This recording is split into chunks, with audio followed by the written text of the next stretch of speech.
Dito mga kasagol. Oh. Akit ako ngayon dito. Sa puno na to. Ng bagasalak. Andito may bagong bahay ng bis. Oh. Ngayon lang, yung umaga lang to. Ayan mga kasagol, kung nakikita nyo. Oh. Ayan ah. Na? Bagong bahay nila yan.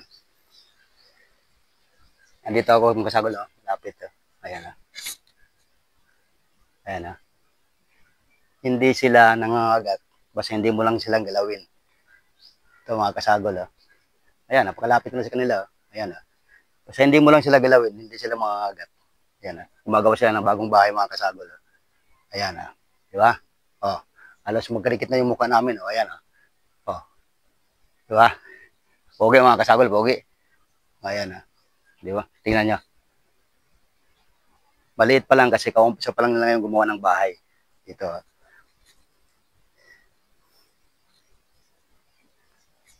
Iilawan ko kasi madilim. Against the light yung ano, yung camera ng cellphone. Ayan ha.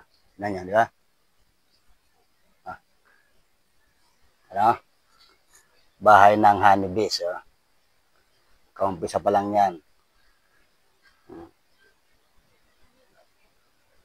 Ayan ha. Niilawan ko kasi against the light yung cellphone. Ayan, ang dami nila, di ba? Oh.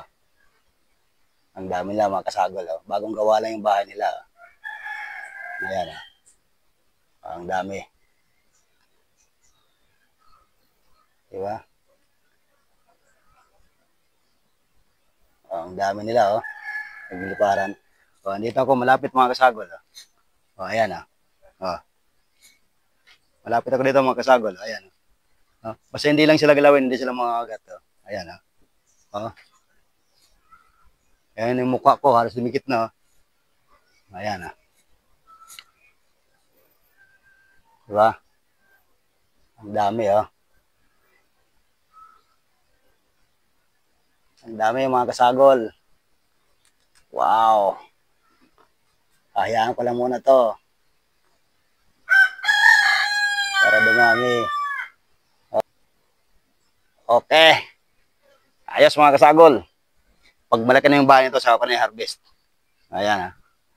Diba?